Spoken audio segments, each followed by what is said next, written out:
ఏంది ఏం జరగాలి?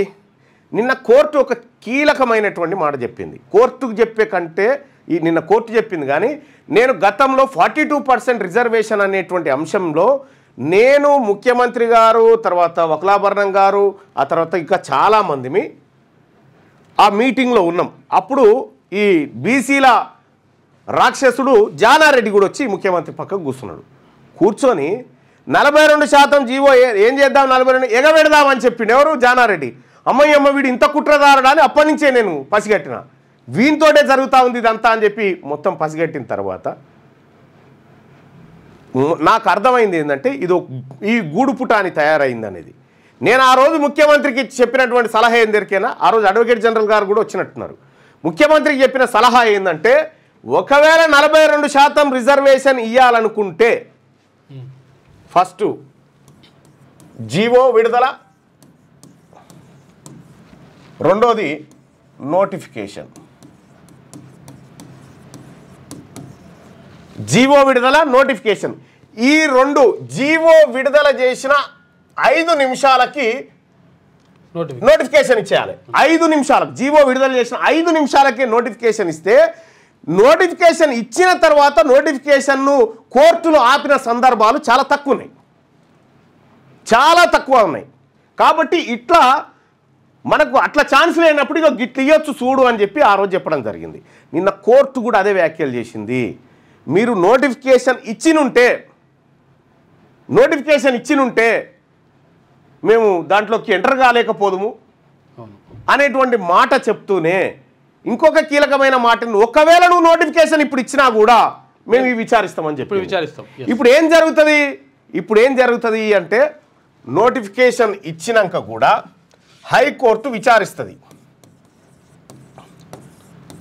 హైకోర్టు విచారణ చేపడుతుంది.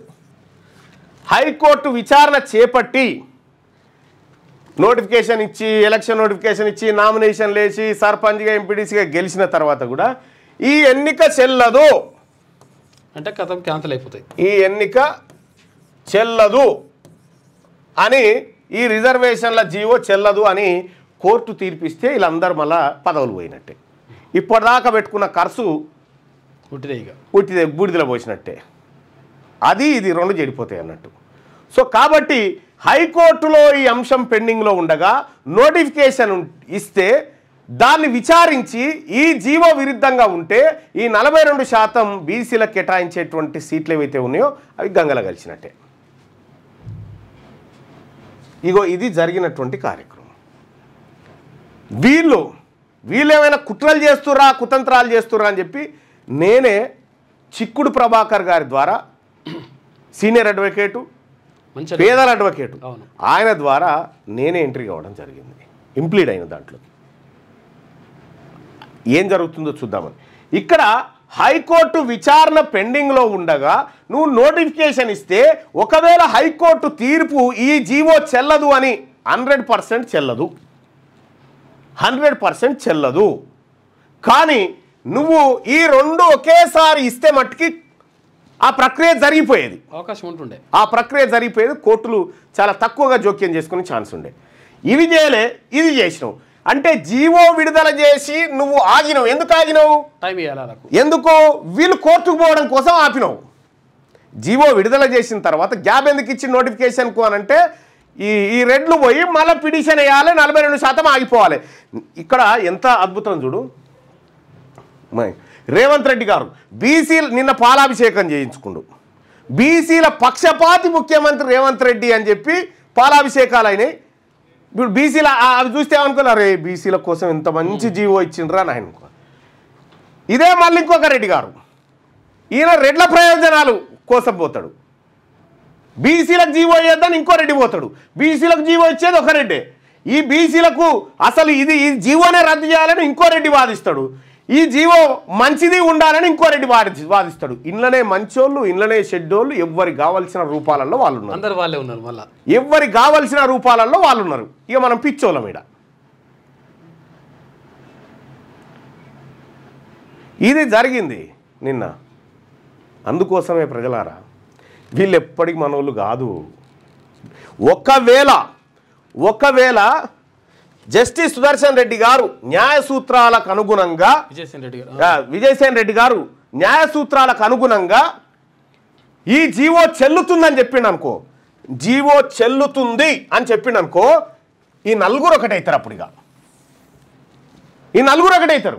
ఈ నలుగురు ఒకటై ఎట్టి పరిస్థితుల్లో వాళ్ళకు దక్కొద్దురా బీసీలకు, కానీ అప్పుడు మళ్ళీ సీక్రెట్ మీటింగ్ అవుతుంది అన్నట్టు. ఇగో ఇది వాళ్ళ కథ, డ్రామా. ఈ డ్రామా పసిగట్టకపోతే బీసీలకు ఏమీ రావు, కేవలం పాలాభిషేకం, పాల ప్యాకెట్లు మాత్రమే వస్తాయి మీకు. కాబట్టి నేను రిక్వెస్ట్ చేస్తా ఉన్నా ప్రజలకి, ఇదొక ప్రభుత్వం, ఈ ప్రభుత్వం మనకి ఇయ్యడానికి సిద్ధంగా లేదు. అందుకోసమే ఈ అవకాశాలన్నీ వాళ్ళకు రెడ్లకు కల్పిస్తూ ఉంది. మన బువ్వ మనం తినడం కోసం మన బతుకు ఎవరి మీద ఆధారపడ్డదో ఇది చూస్తే తెలుస్తుంది. మన బతుకు ఎవరి మీద ఆధారపడ్డదో ఇది చూస్తే తెలుస్తుంది. ఎవరి దయాదాక్షిణ్యాలు. రేవంత్ రెడ్డి ముఖ్యమంత్రి అయితే సుదర్శన్ రెడ్డిని అడ్వకేట్ జనరల్ చేసిండు, రెడ్లందరినీ భర్తీ చేసుకుంటూ వచ్చిండు. ఇప్పుడు ఆ రెడ్ల మీద అంటే ఒక్క సీఎం పోస్ట్ అనేది ఎంత కీలకమో మీరు చూడండి. ఇక్కడ కనుక బీసీ వాళ్ళు ఉంటే ఇవాళ ఈ సెక్షన్ బీసీల చేతుల్లో ఉండేది, అప్పుడు బరాబర్ ఉండేది వాదన, బరాబర్. చిత్తశుద్ధి లేదా కేసీఆర్, అది రేవంత్ రెడ్డికి చిత్తశుద్ధి లేదు, బీసీల ద్రోహి. ఒకసారి మనం ఈ పోల్ పెట్టుకుందాం. రేవంత్ రెడ్డిని బీసీల ద్రోహిగా ప్రకటించుకోవచ్చా? అవును, రేవంత్ బీసీల ద్రోహి అనుకునే వాళ్ళు ఇక్కడ, కాదు రేవంత్ బీసీల పెద్దన్న అనుకునే వాళ్ళు ఇక్కడ మీ ఒపీనియన్ని షేర్ చేయండి.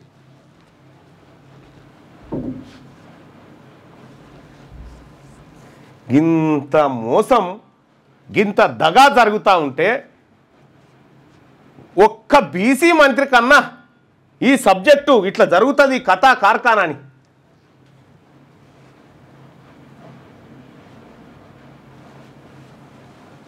దయచేసి ఓటింగ్లో పాల్గొనండి. మీ వ్యాపారం అభివృద్ధి కావాలని కోరుకుంటున్నారా? అయితే వెంటనే క్యూనస్ని సంప్రదించండి. Schools, colleges, banks, shops, office promotions, land promotions, political promotions, restaurant promotions, hospital promotions, పుట్టినరోజు వేడుకలు, శుభకార్యాలు, వ్యాపారాలు ఏవైనా, సందర్భం ఏదైనా ఇప్పుడే క్యూనస్ ద్వారా తెలియజేయండి. మీ వ్యాపారాన్ని అభివృద్ధి చేసుకోండి.